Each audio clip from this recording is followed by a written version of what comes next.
What inspires an author who has his PhD in American Gothic studies? Let's find out.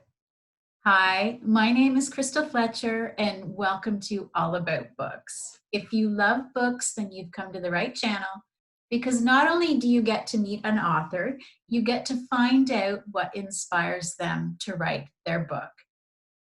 To keep up with the latest author interviews, please hit that subscribe button on the bottom. Thank you.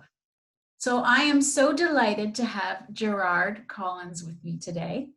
He is an award-winning author, educator, who has led writing workshops in Canada, the US, and Europe. We'll be chatting about his third book, The Hush Sisters, which was published by Breakwater Books. And I could not read fast enough because I was dying to find out how this novel would end. The Hush Sisters is the story of two sisters, Sissy and Ava, who are estranged. And with both of their parents dead, they have to decide what to do with the house they've inherited, which is difficult when both sisters want different things and they're dealing with a house that is full of dark secrets and sinister forces. So, do the sisters work together to fight these forces, or are they ripped apart forever? You'll have to read Gerard's book to find out. Welcome to All About Books, Gerard. Hi, Crystal. Thanks for inviting me. Oh, I'm delighted you're here. So I'm very intrigued. You have your PhD in American Gothic studies. When did you first become interested in all things Gothic? Good question. I think always I've been interested. As a kid, I read a lot of Dracula comics, and I started out reading, I think the very first novel I ever read was Little Women by Louisa May Alcott, which to me it has pockets of homage to the Gothic because she was a Gothicist herself. So I think it's always been there, various, let's say, dark, shadowy kinds of moments when I was a kid growing up.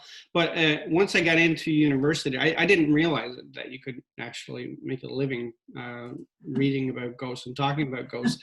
But I actually did a university course at Memorial University from Elizabeth Miller, who's a renowned Gothic specialist. She's internationally known. And she was teaching Frankenstein and Sheridan Le Fanu and Dracula, all sorts of things. And I thought, wow, this is amazing stuff. So I think I just naturally took it up and realized that it wasn't about making a living, was it, so much as this was what speaks to my soul. This is who I am, not just a dark person, but I see the Gothic as a means of exploring another side, not even necessarily darker, but just another side, another possibility, an extension of life sometimes. It's just another way of explaining who we are, and it's just a different way in. It's like going into the back door. So I think it's always been a part of my DNA, and I just found a way to make it work for me. I just feel like I couldn't, even if I wasn't a writer, I would just, this is the sort of thing I would be talking about and teaching about. So yeah, that's it. It goes back a long way. It's pretty deep, dark roots. And what was your thesis? My thesis, my doctorate was all about postmodernization of the ghost figure in North American fictions. It started out to be a discussion of literature and film, but that would have been about a 700-page thesis. And as it was, it was over 300 pages just speaking about the literature and a little bit about the TV shows, the movies, and so on. But the postmodernization was largely about how it's sort of a normalization process, we'll say, that takes place over a period of about a century or so, really, and even further back. I've studied as far back as Anne Radcliffe or Edgar Allan Poe, Nathaniel Hawthorne, but the thesis itself focused largely on people like Margaret Atwood, Michael Ondaatje, Shirley Jackson, Stephen King, Peter Straub, and The Turn of the Screw, of course, is sort of where all that vibe, we'll say, began. Yeah. where the longer he took, this is what I found. I didn't know going into it, this is what I would find, or this is what I would focus on. But the longer in a piece of literature it takes um, a character to utter the word ghost, to say this is a ghost, or this, and there's that other side of it, which is this might not be a ghost, it just seems to be. There's that space of hesitation that gets filled by the reader. And so, as with the postmodernization, it just seemed to me that that moment of hesitation and calling it what it is gets smaller and smaller and smaller, to the point where it kind of doesn't matter anymore what you call it, or if there is a ghost or if there isn't. It's just another extension of being human. So that was essentially the focus. Oh, it sounds fascinating. Thank you. It was fun to work on. I bet. I bet. Now, so specifically, what was the inspiration behind the Hush sisters? The Hush sisters. I had been working on that one in the back of my brain. The way I work, I tend to carry stories around for a long time before I finally settle in and write them.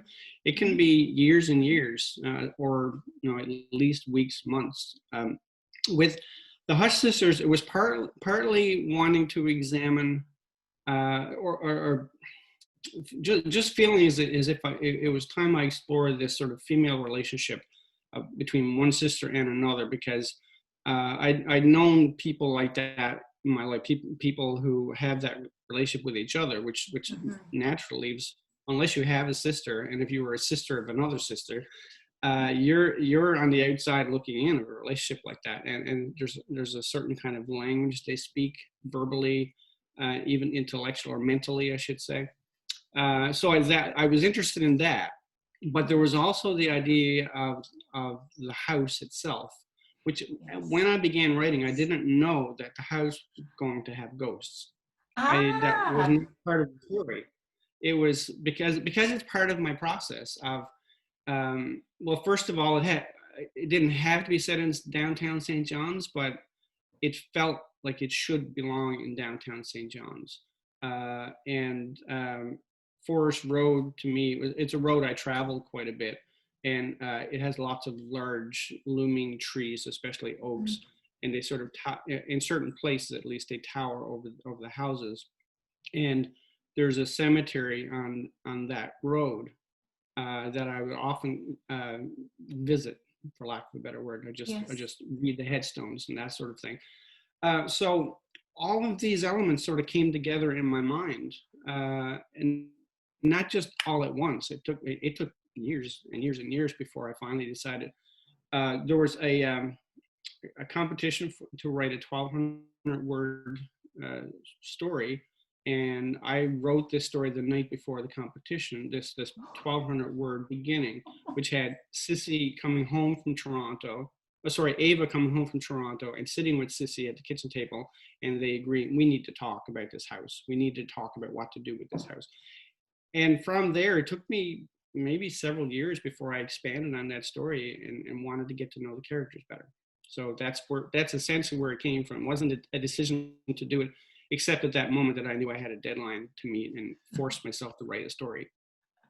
Yeah, sometimes deadlines are quite useful. Almost always.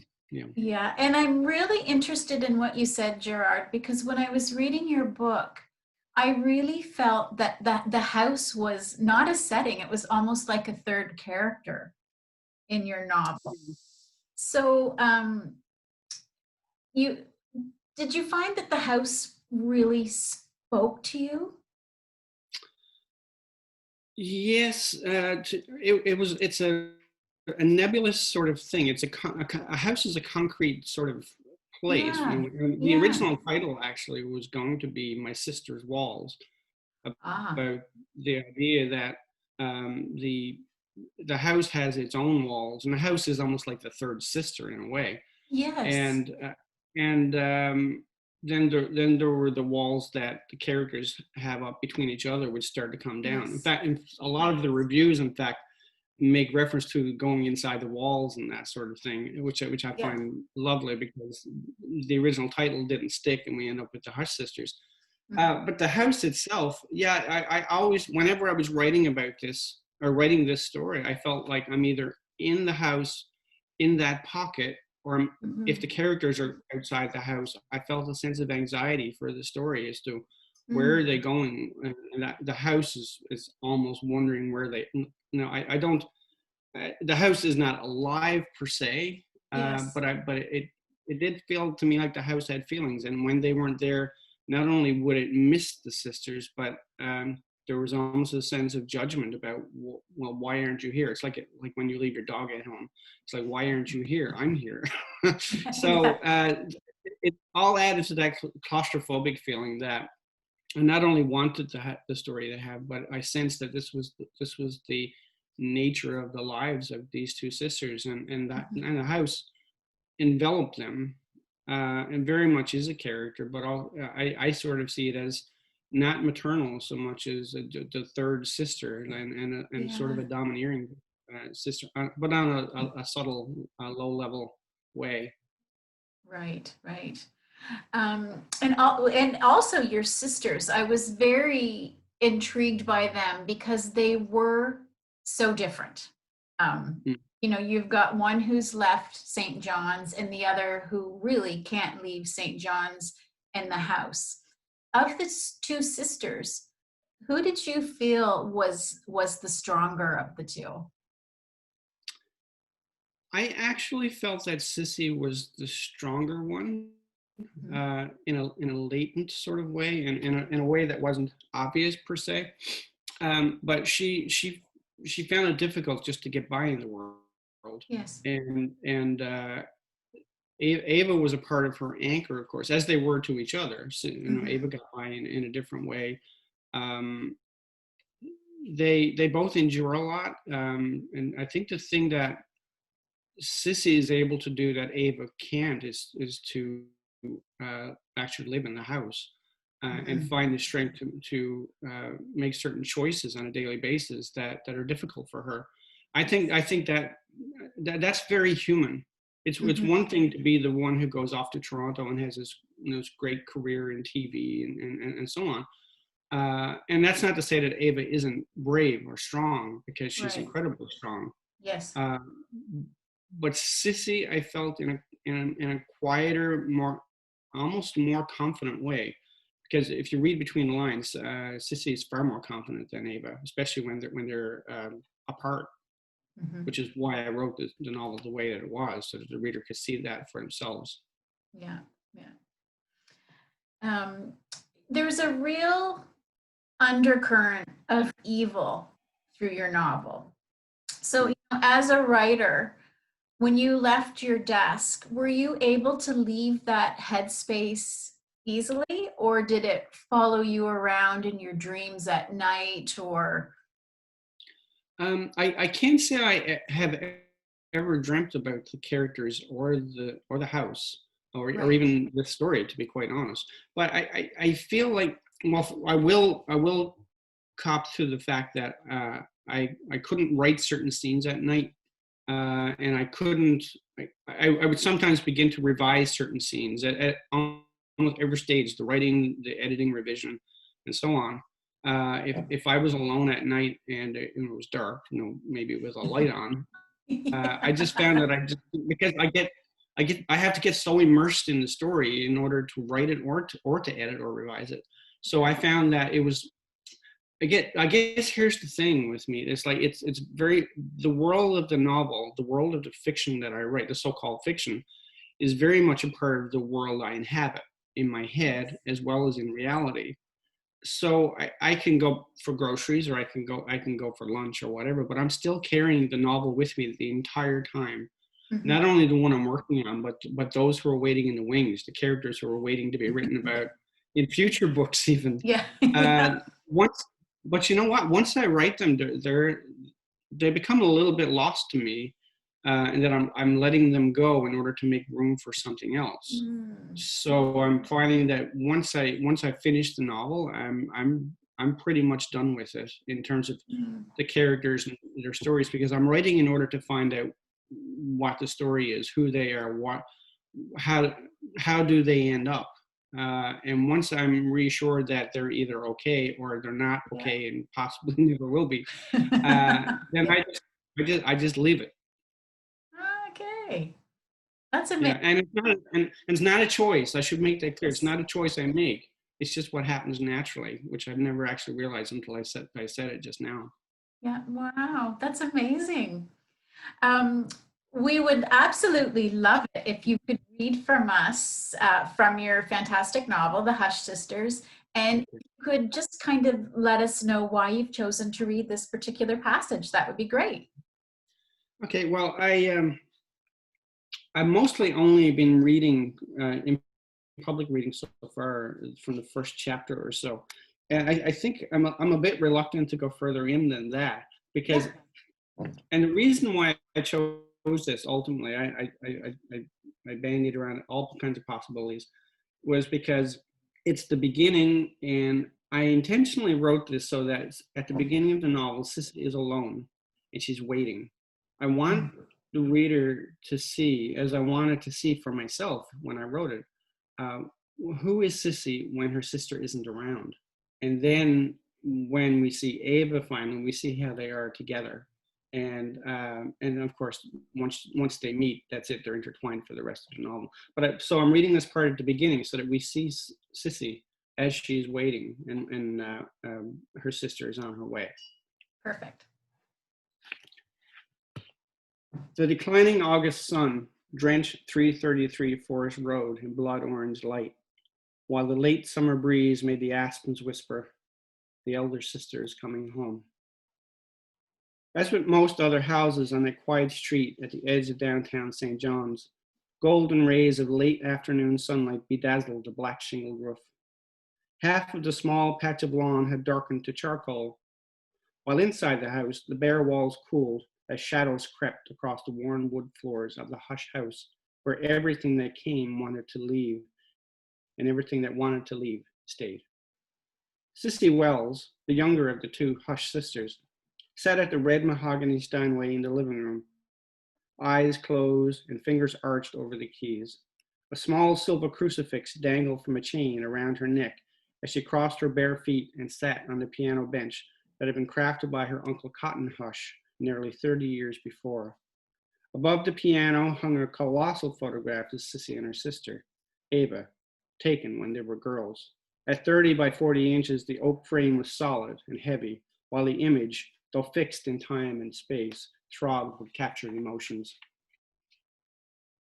Sissy's fingers touched the white keys as if she were testing the temperature of soup. It had been almost 2 years since she'd played a note.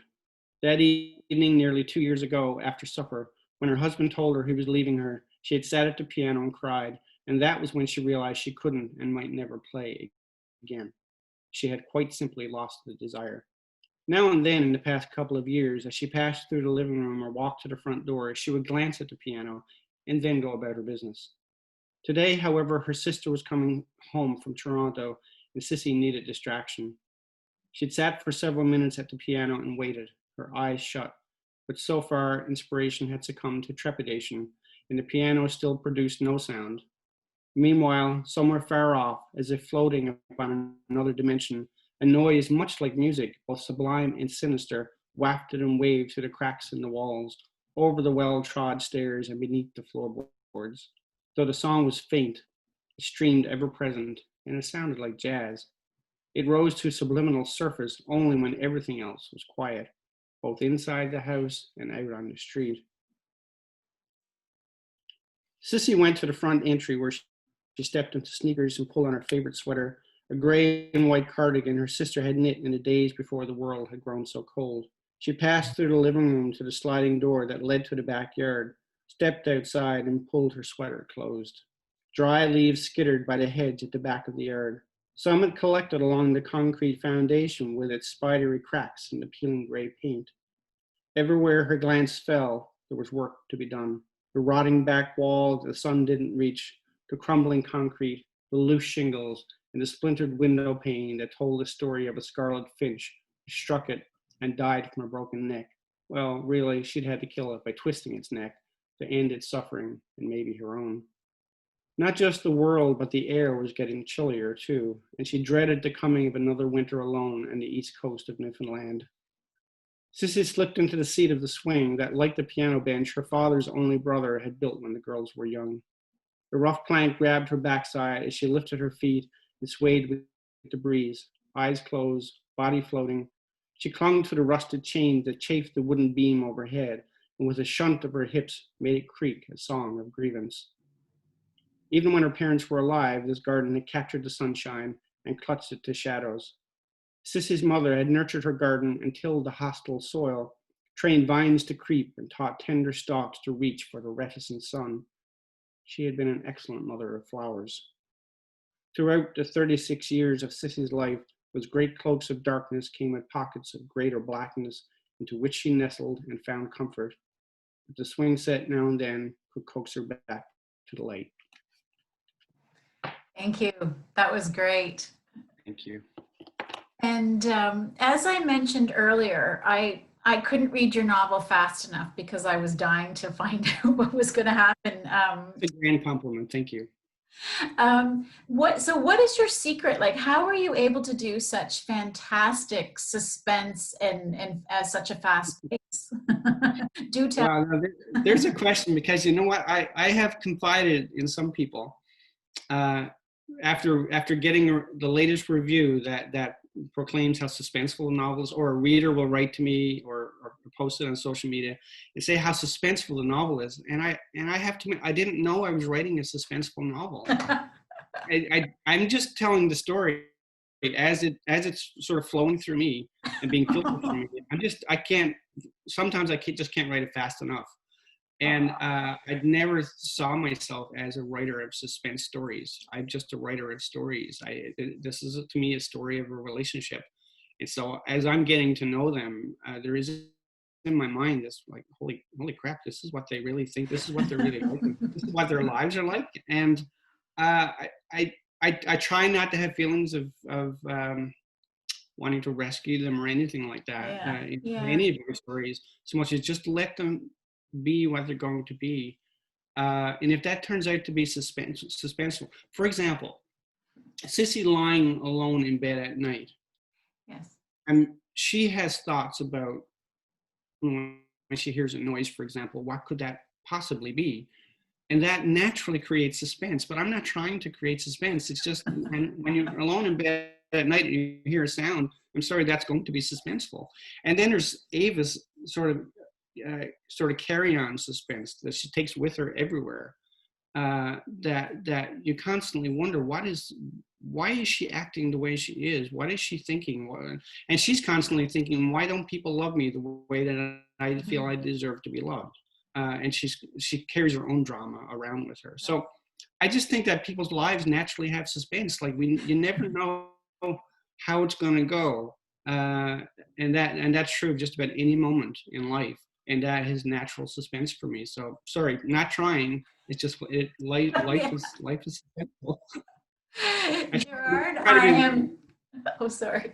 I am sorry. I just try to be real with it. I am so jealous that it comes naturally. That's great. It's really great. And what are you working on right now? Can you share with us? Yeah, I'm working on several things. I have actually another. I went through a period within the last 5-6 years ago, a lot of change in life, and even some what I'll call medical problems, because I'm completely fine, but some even life-threatening. Somehow during that time, I've managed to keep writing. So I have, all of a sudden, this novel just come out. I have one called The River in Winter, which is me pushing it further. It's sort of with Leonard Cohen in the back of my head saying, you want it darker? Well, we'll do that. And so that one's called The River in Winter. And I'm hoping that will be out within the next year to year and a half. So no more long waiting periods for me. It's like 8 years between novels this time. The next time should be a lot quicker. After The River in Winter, I'm working on one that's also pretty much finished called Black Coyote and the Magic Cafe. It's a Oh, fantasy, and it's the first one in a 3-part series about a coven of witches who run a cafe, and they don't do it for the salary because they're already really well paid no matter what, and yeah. they just try and create this great, wonderful, inviting atmosphere for people. But there's magic in the walls, we'll say, and it's a darker novel in some ways, but it's also a lighter, more fun world for me to play around with. So those will be the next couple of things, but I am working on some other things all at once. So yeah, Oh, I feel lucky to be able to do this. oh, fantastic. Well, we'll look forward to your next books coming out in the world. And Thank you. a great big thank you for coming on All About Books today and telling us your behind the scenes. It's greatly appreciated. I will put links down below in the description box with so readers can go to Gerard's website and also to purchase a copy of his novel, The Hush Sisters. Thank you so much, everyone, for listening today. And please come back next Tuesday because I'll have another author and another behind the scenes story. Thank you, Crystal.